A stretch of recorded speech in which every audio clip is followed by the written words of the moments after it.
اور اگر فرض کریں ان تمام امور میں سے کوئی بھی وجہ نہ پائی جاتی ہو، یعنی کہ خاوند خرچہ بھی ٹھیک دے رہا ہے، خاوند مارتا بھی نہیں ہے، نشہ بھی نہیں کرتا، اس کے باوجود اگر عورت اس کے ساتھ نہیں رہنا چاہ رہی تو پھر بھی عورت کو بغیر وجہ کے بھی یہ حق حاصل ہے کہ اس سے علیحدگی اختیار کر سکتی ہے اگر وہ چاہے تو،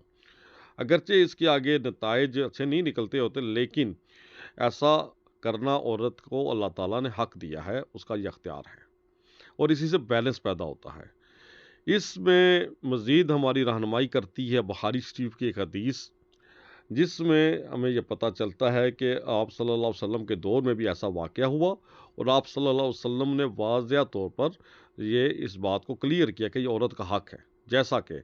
بخاری شریف کی حدیث ہے کہ آپ صلی اللہ علیہ وسلم کے دور میں ایک جوڑا تھا صحابہ کا اور صحابی کا، لیکن وہ دونوں غلام تھے، یعنی کہ صحابی بھی غلام تھے اور ان کی اہلیہ بھی لونڈی تھیں۔ ایسا ہوتا ہے کہ جو لونڈی ہوتی ہیں ان کا مالک ان کو آزاد کر دیتا ہے، جب وہ آزادی پاتی ہیں تو وہ چاہتی ہیں کہ میں اپنے خامد سے علیحدگی اختیار کر لوں، کیونکہ وہ تو غلام ہے، اس کو تو آزادی ملی نہیں، تو خامد سے مطالبہ کرتی ہے بھائی تم مجھے آزاد کر دو۔ خامد ان سے بہت محبت کرتا ہے، وہ کہتا ہے نہیں میں ایسا نہیں کروں گا، اور اس کو اپنی بیوی کا یہ مطالبہ اتنا غمگین کرتا ہے، اتنا پریشان کرتا ہے کہ جب بھی وہ راستے سے چلتا تھا تو راستے میں ہی اس بات کو یاد کر کے رونا شروع کر دیتا تھا، اور اتنا روتا تھا کہ اس کی داڑھی آنسوں سے تر ہو جاتی تھی۔ آپ صلی اللہ علیہ وسلم کی اس کی آہو بکار سنی اور اس کی پریشانی کا جب پتہ چلا تو آپ صلی اللہ علیہ وسلم نے اس کو بلایا اور اس کی بیوی کو بلایا۔ اس کی بیوی نے کہا کہ یا رسول اللہ صلی اللہ علیہ وسلم،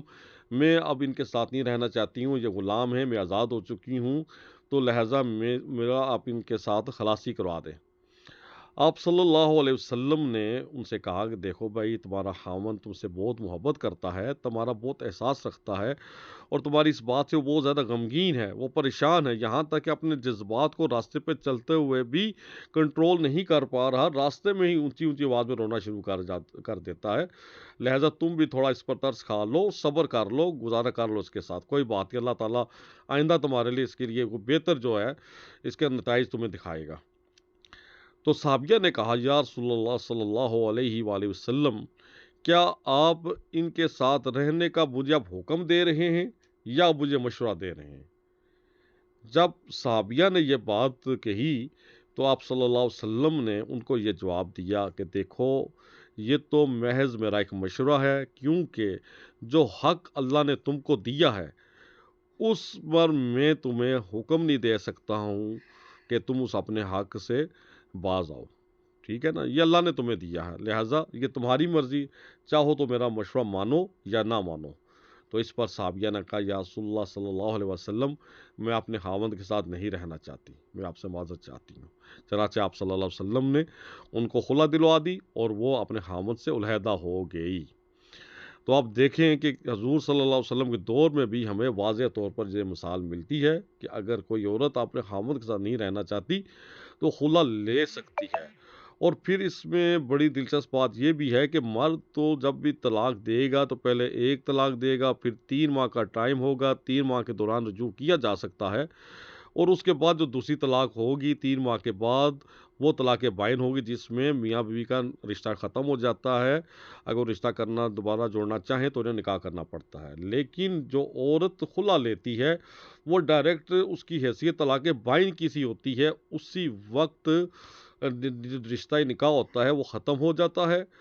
اور عورت خامد سے علیحدہ آزاد ہو جاتی ہے، اور اس کی عدت بھی 1 ماہ ہے۔ طلاق والی عورت کی عدت 3 ماہ ہے، جبکہ خلا یافتہ عورت کی عدت 1 ماہ ہے۔ 1 ماہ کے بعد اگر وہ چاہے تو پہلے خامد کے ساتھ بھی نکاح کر سکتی ہے،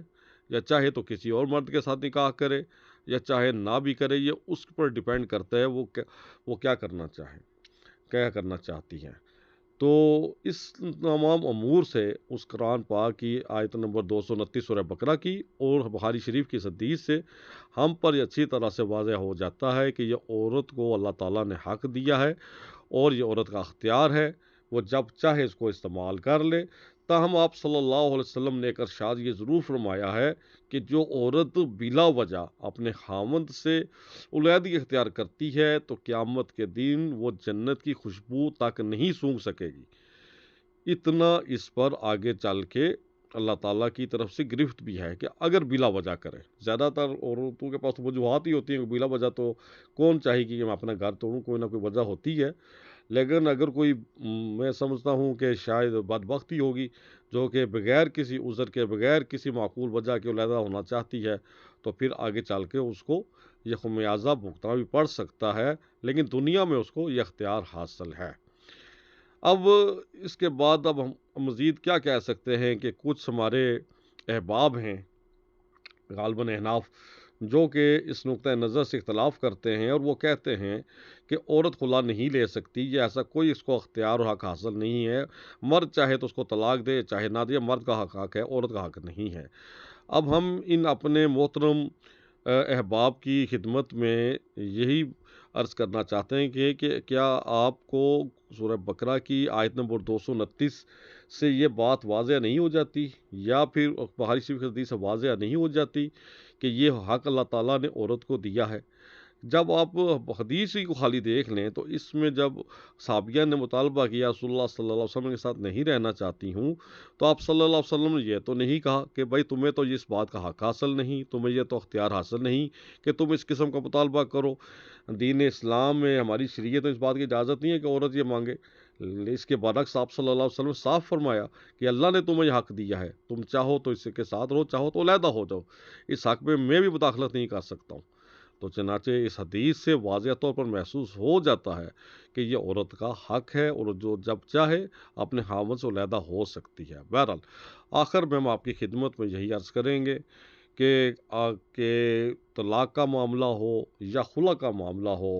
بہرحال یہ تمام اعمال ایسے اعمال ہیں جو اگرچہ جائز ہیں، حلال ہیں، لیکن اللہ سبحانہ تعالیٰ کو نہایت ہی ناپسند ہیں اور شیطان کے نہایت ہی فیورٹ ہیں، کیونکہ شیطان میاں بیوی کی جدائی پر خوش ہو جاتا ہے۔ سب سے زیادہ اس کو جس گناہ پر خوشی ہوتی ہے، جس کام پہ خوشی محسوس ہوتی ہے، وہ میاں بیوی کی جدائی ہوتی ہے۔ تو جو سچے مومنین ہوں گے، جو آخرت کے میں اپنی خیر خواہی چاہتے ہوں گے، آخرت میں کامیابی چاہتے ہوں گے،